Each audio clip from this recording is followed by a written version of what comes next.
Isa Kaujim, alede mo bismillah le ni wati na semasi nyamarobai ni o yekulemi imam Mahmoud Dicko ka hakilla o mado politiko stratkela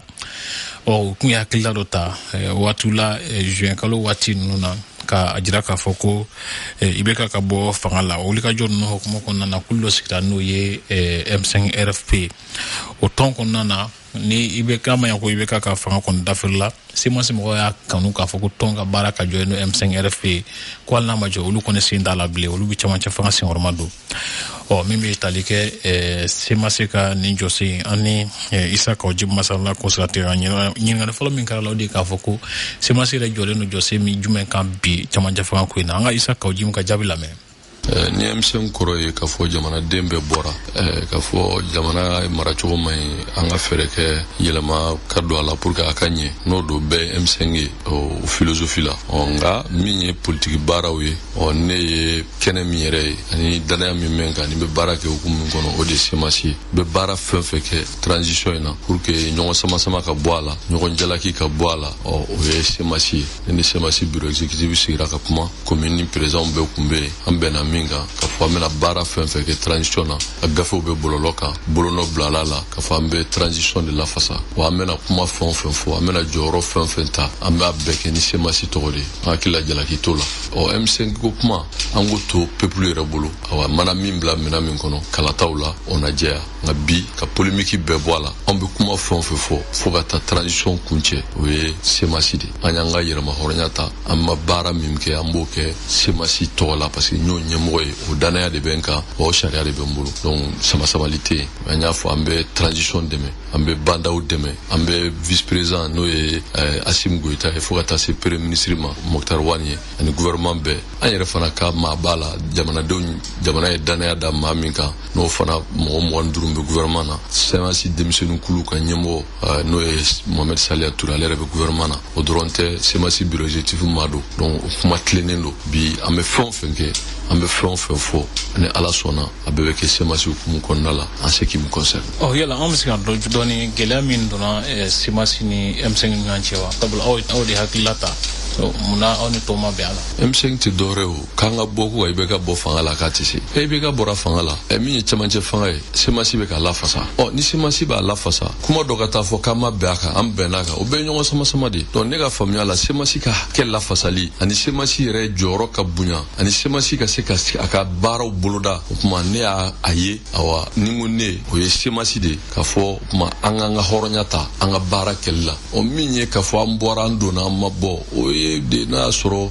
femimbe ni sama libala kuma kunyi mi ko ibeka tara menna nere ka famuya mi o yede ka fo transition mseka nyechogomi oni mo re fana ka famuya ye ka fo ajoro do be ka nga dia obe o madia nebo o famu politique ton sigi kunte dore fanga nyini ko oni mo mi ngabe fanga nyini ni ko ebo kere joto la ko jogela ga fi kale be jagola ko me kale te tono nyini ko ni afa ki ni ndoro bon o la o ku jele semasi ya fo chogomi kulu de do mi chobala musobala munu ya fo nere o doye ka fo kuma hakila nyuma mun be imam Dicko la ngo ke politique fere no e ka fo islam ya ga sobe ka jamana de on fara nyonka dine minte awa marfata jamana kama te jamana de on kungare nyona ani fana mo kanu siga fo ka onye dine mo ka nganda bo jamana maralla ko politique ko psika fo jol mabbi ka kafiri na te kele ne minte islamé o be isaka tabul la o be la da tabul la do anga jamana be dine mo ka fo dine mo ki dabo politique la on ga famia to anga do ala asabana mi ka fo faso ya mbetaye anga faso la faso de semasi ka diviser notre foi notre dignité pour servir la patrie beka ko do famu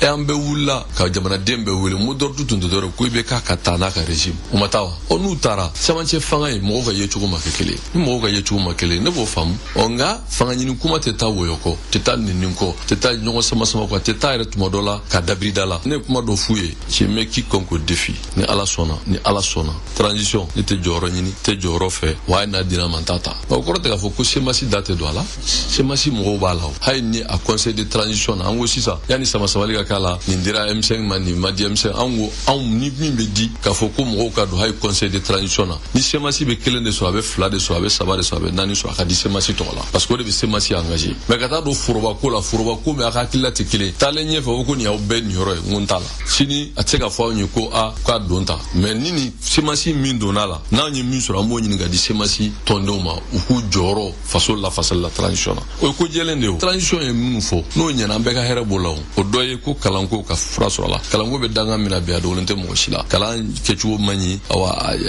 dɔwɛrɛ tɛ ɲɔgɔn fagaw bɛɛ bɛ a la est ce que jamana kalan dabɔra kama donc ni kalan man ɲɛ kɔrɔ sini ɲɛsigi tɛ yen an ka fɛɛrɛ kɛ kalan ka ɲɛ o ye laɲini dɔ ye filanan ye k'a fɔ anw bɛ don o don anw ka sɔrɔdasiw n'an ka polisiw n'an ka n'an fɔ wolomasiri tabagaw juguw bɛ bin u kan bon anw m'an ka sɔn k'an bolo d'an sen a fɔ ko sɔrɔdasi donna k'a fagali kama o tɛ tiɲɛ ye o sɔrɔdasi bɛ bɔ bɛɛ ka du kɔnɔ donc an ka fɛɛrɛ bɛɛ kɛ nafolo ni formation ani u dondonni u soutenir o ka k'an bɛɛ ka baara ye donc o baara hukumu kɔnɔna la an ko semasi fana bɛ na o hakililaw lafasa jamana kɔnɔ k'a fɔ n'i y'a ye ni sɔrɔdasiw bɛ gɛlɛya la an k'an k'u dɛmɛ an m'an k'an sigi dɔrɔn k'u buruja k'u lagosi ka kuma jugu fɔ non an k'u dɛmɛ pour que u ka so sɔrɔ jugu kan a sabanan min ye bɛɛ b'a dɔn jamana in a mara cogo bɛɛ o de y'a to bɛɛ wulila o n'o ye k'a fɔ jamana i bɛ kojugu kɛ fɛn tɛ bɔ a la k'a fɔ awa corruption diɲɛ bɛɛ corruption bɛ yen nka n'i y'anw ta in juguyara impunité kɔrɔ n'i y'a kɛ fɛn tɛ bɔ a la o ko mana ni mɔgɔ ye kojugu kɛ sariya ka bɛɛ nɔ minɛ faamaya t'a la fantanya t'a la k'a ɲini ka kiiri laadiriya min ye élection ye o de bɛ jamana mara o de ye kɛlɛ yɛrɛ daminɛna yen de k'a fɔ élection min bɛna an k'an jija présidence ka kɛ danaya kɔnɔ awa député ka kɛ danaya kɔnɔ bon ni transition sera ka nin kɛ maliyɛn bɛɛ b'a faamu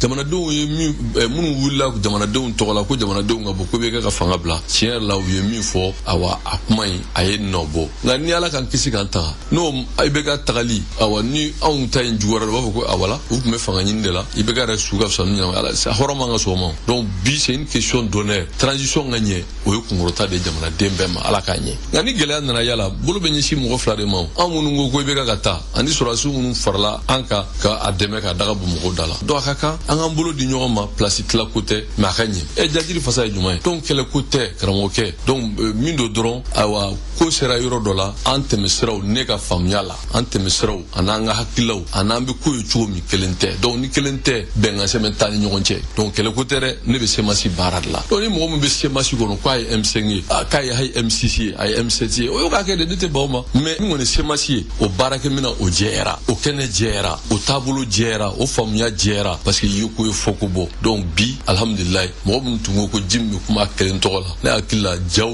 ani kumakanw ani kɛwale min yera awa conférence de presse la o y'a sinsin n'a sɔrɔ n bɛ kuma tɔgɔ la n tɛ kuma tɔgɔ la a ma jɛya wa alhamdulilayi. o ni Imam Mamudu Dicko cɛ bɛ cogo di. o ne n'a ka jɛ daminɛna diinɛ ko de la ala kama tɔn tun bɛ baara fɛn o fɛn kɛ ala kama tɔn ye activité fɛn o fɛn kɛ ni cɛ activité don ko diinɛ ko don maa si ma bila kɛnɛ kan ni Imam Dicko tɛ mɔgɔw bɛ kuma bi dɔrɔn parce que kuma ka d'u ye i kuma faamu o danaya b'a ni ɲɔgɔn cɛ kɔfɛ ala y'a kɛ ne yɛrɛ k'an to ala kama tɔn na an ye wuli ka jɔ kɛ o conseil bureau sigi la a ka mandat filanan na silamɛw fana ye danaya d'an kan ko n ka don bureau kɔnɔ parce que n jɔyɔrɔ ka bon diinɛ baara ni kunnafoni dili la donc o légitimité de ne se o conseil islamique la Imam Mamudu Dicko de danaya da ne kan n ka ka kuma lase la ye mais ne ye o conseil islamique san 5 k'a kɔnɔ chargé de communication o kun cɛra ala barika la ne y'a ye maaba don ala de y'o k'a ye faamuya b'a la hikima b'a la a bɛ se ka fɛn ɲɛ jamana ye n y'a ɲini k'a fɔ vraiment an ka nin kulu in sigi ka kɛ baarakɛminɛn yamaruya ye ale ye pour que hakilila min b'a la faamuya min b'a la anw ka se ka waleya politique sira fɛ a y'a k'a kɔrɔ di n ye maaw wele maa o maa bɛ yen n'i ko i bɛ imam ko la an bɛɛ farala ɲɔgɔn kan a dɔw bɛ yen bi a dɔw tɛ yen a dɔw nana bon o ye politique sariya ye nka an y'a fɔ bɛɛ ka jɛya ka fɔ politique tɔn don wajulikɛ tɛ tafsiri tɛ usulu karamɔgɔya ko tɛ politique de don nka politique min don o ye k'a fɔ nin hakilila minnu filɛ a ka se ka waleya politique sira fɛ ala y'an dɛmɛ an y'o baara daminɛ san 1 dɔrɔn nin semasi yɛrɛ nin bɛɛ bɛ kule min na nin semasi san 1 dɔrɔn de don o b'a jira ala de barika don ko in na ne ni chèque respecté l'imam ka jɛ c'est pas conjoncturel mais Imam Dicko ne t'a bila minan kɔnɔ k'a koro dɔw bɛ imam ko la o tɛ semasi ko la o fana bɛ faamu mais n bɛ min fana fɔ mɔgɔw ye politique kuma de bɛ fɔ ne ka dukɔnɔ kuma tɛ o ne ye hakilila min fɔ mɔgɔ dɔw bɛ se ka kɛ o ma jɛ n'a ye dɔw fana b'a faamu parce que jɛ o jɛ n'a sigira tiɲɛ kan a bɛ jɛya o parce que n'i y'a ye ne ni mɔgɔw tɛ bɛn ko dɔ la je ne suis pas dans les intrigues je suis entier ni n bɛ min na n b'a la ni n t'a la n t'a la c'est un défaut mais yɔrɔ dɔ la qualité don c'est un défaut en politique donc n'o bɛnna mɔgɔ min ma alhamdulilayi n'o ma bɛn ma i b'a mun tɔgɔ la parce que n bɛ ala deli ala kana n yɛlɛma ka bɔ o kan mais ni filila min na k'a fɔ n ye kuma fɔ min kɛra sababu ye ka gasi se mɔgɔw ma u ka yafa n ma n ye kuma fɔ kuma min ye mɔgɔw tɔɔrɔ ka sɔrɔ tiɲɛ yɛrɛ la ne de filila u ka yafa n ma mais ne ma mɔgɔ de kana jɔ k'a fɔ ji min ye min fɔ ko tɛ tiɲɛ ka kuma de ka gɛlɛn nin bɛɛ fɔ kun tɛ nin bɛɛ fɔ kun tɛ pourquoi tɛ fɔ a bɛ fɔ n'o bɛɛ la min ma a bɛ fɔ n'a ma bɛn min ma a bɛ fɔ donc vraiment pour que ka kuma jaabi gɛlɛya tɛ ne ni M5 cɛ parce que M5 kɔrɔ peuple min b'a dɔw bɛ olu ko M5 ta ye vraiment u ka taa n'a ye ne ye semasi kɛlɛ tɛ yen kuma ɲɛfɔ dɔrɔn don isa ka jimale ka ɲɛfɔli tun ye semasi kunlenna la camancɛ fanga taabolo la hakili la faamuni kɛra ko la ka jira k'a fɔ ko semasi kɔni ni M5 mɔgɔ tɛ ɲɔgɔn bolo bilen olu de bɛ ala ka camancɛ fanga senkɔrɔma don nin ɲɛfɔli de bɛ tile don hali baaraw